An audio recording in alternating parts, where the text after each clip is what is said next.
Everybody welcome Susan Stripling. Susan, how are you doing? I'm doing really good. I miss you guys out in Seattle, but wedding season is getting started here, so it's going to be a big year. Awesome. Yeah, we miss you too. It's been fantastic. Tell us a little bit about your creative composition course from Photo Week. Sure, the creative composition course basically takes one wedding from start to finish, from the getting ready all the way through ceremony, family formals, bride and groom together, and reception, and just shows you how you can stay fresh and stay unique and maybe see something a little bit different every single time you go out to a wedding. So instead of just showing kind of the best of all of my images, I just took one wedding and we go from beginning to end with it. That is so awesome because we frequently see the highlights. We see like one image from this one and one image from that one, but understanding the wedding as a whole package is a really different way to see it, and I really enjoyed your course. So I'm excited for people to be able to see it. But something that I wanted to spend a little bit of time talking about, because it just happened a little bit ago and was a huge event, was our 30 days of wedding photography with Susan Stripling. How was that experience for you? Long, very long. No, it was, it was amazing. It did two things, really. It let me teach every single thing that I have always wanted to teach day by day and piece by piece, and really spend a lot of time with every segment. Yeah. And it also personally forced me to go back to the very beginning of my career and all the work I've done and all the business and marketing decisions that I've made, and reevaluate all the changes that I've made and decisions that I've made along the way. And it just really helped. It helped a lot of other photographers, but it also helped myself re-solidify what I'm doing now and how I want to continue moving forward. So it is, what do we figure out? It was something like 47 hours worth of wedding photography education. And, there's not a whole lot of other educational opportunities out there that will give you the same thing. So I like to think that it's pretty unique. Yeah, it is, because again, we frequently see like a chunk here or a chunk there, and this was seeing that whole package, which is so valuable to people because it is something that is hard to find. It's not out there in many places that I know of where you can actually follow along with a professional working wedding photographer from the start to the finish. So what's like your favorite memory of that course? What was a moment that stands out for you? Honestly, for me, actually, the moment that most stood out for me was pulling out my pricing calculator and not only having to take that calculator and lay it out and teach everyone sort of all of the components and all of the things that go into pricing for profitability. Mm-hmm. But again, it made me refocus on all of my numbers, which I try to do really regularly. But at the start of the wedding season, it was especially helpful seeing how much money I needed to bring in this year, seeing that I was still priced for profitability, knowing that 2014 was going to be a good year. And then it also let me make some budgetary decisions on gear that I wanted to buy and investments that I wanted to make for the year. So I feel like doing all of that was a big moment for me because it helped me make some decisions that maybe I wouldn't have this year if I hadn't looked at my numbers as hard as I did, and continue to. That's so funny because our co-founder Craig Swanson is always saying that he thinks the best CreativeLive events are the ones where the instructor takes as much away from it as the audience does. And it sounds like this actually gave you a chance to really reevaluate your own work as you're like, am I going to teach this? Well, am I doing that? And am I doing it right? And that's really cool, being able to actually have that effect as well. I love that. That's nice. I think it's also very helpful for us as photographic instructors to not stand up here and pretend that we have the answers to everything all the time and that we make right decisions all the time. And I was very honest with the decisions that I've made that haven't been great or maybe not as financially productive as I'd wanted them to be. And, learning from my own words is, I think that that's a very helpful thing for people to know, that even the instructors that are getting up there and teaching you are still continuing to take their own advice and just try to better themselves in all arenas. Yeah, because if you're not constantly evaluating as things change, then you're using information that's old and you're following something, a situation that may not necessarily apply. And that's, I think, a concept that is universal, not just in the business side, not just in the pricing, but in your craft, in your creative composition.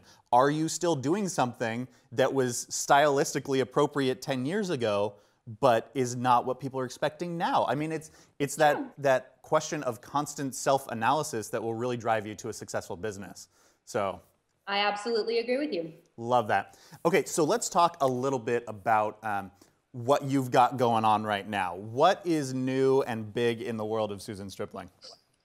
Well, I spent a lot of time during 30 days talking about mistakes that I'd made and sort of things that I said I would never, ever do again. And one of the, and I hate to use the word mistake because I think that we learn from everything that we've done, but I said that one of the moves that I made that wasn't a very good one was when I opened a studio back in, I think it was 2006. That it wasn't a good move for me at the time, and that I really never saw myself opening a studio again. I'm actually opening a studio in, don't laugh at me. No, I had a really wonderful opportunity to share a studio space with a really good friend of mine. So it's enabling me to not make the mistakes that I made before. The financial overhead is split between 2 people instead of 1.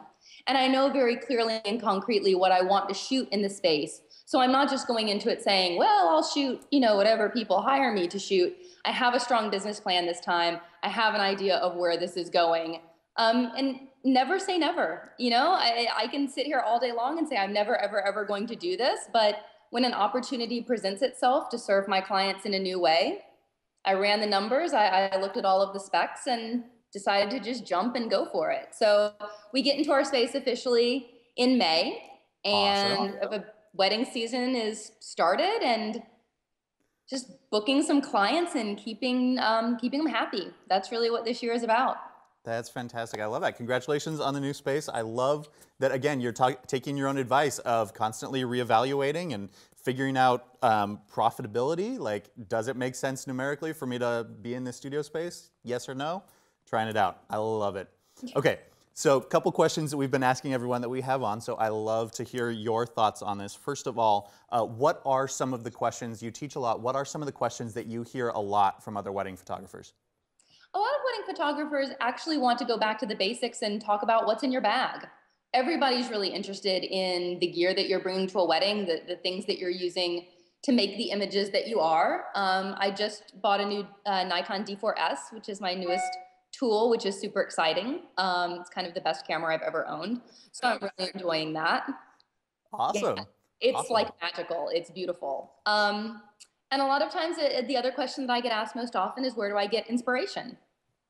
And I get inspiration everywhere, from TV, from movies, from my husband, who's an extraordinary photographer, fashion magazines. Just being out in the world is inspiring to me. So those are definitely the 2 that I get asked the most. I love it.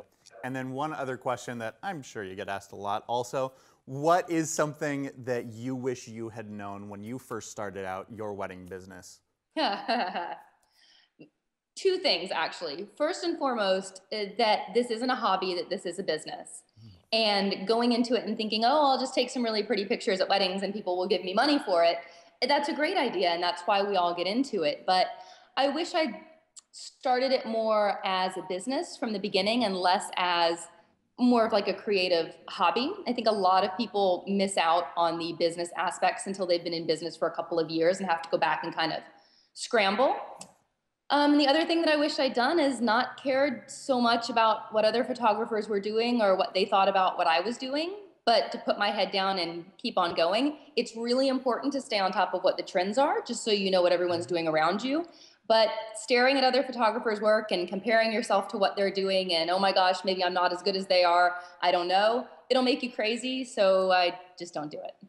I love that. I mean, that's something that I think we all struggle with as artists, is that question of self-worth, and is my work worth charging for? And then I love the idea of actually treating your business as a business. I mean, that's key. It's funny when people ask me what my recommendation of like, which courses should I watch on CreativeLive?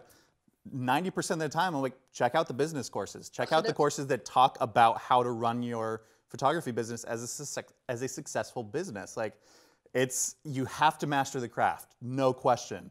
but True. that will only allow you to take good pictures. It won't allow you to make photography your life.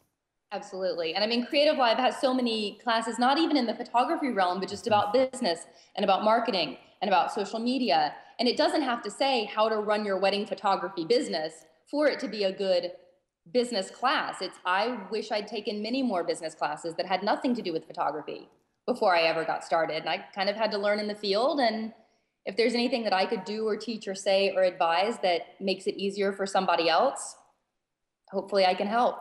Yeah, well, I think that you have helped quite a lot, both with your Photo Week courses and with your 30 days and your other courses. So thank you again for joining us, for taking time out of your day to say hi.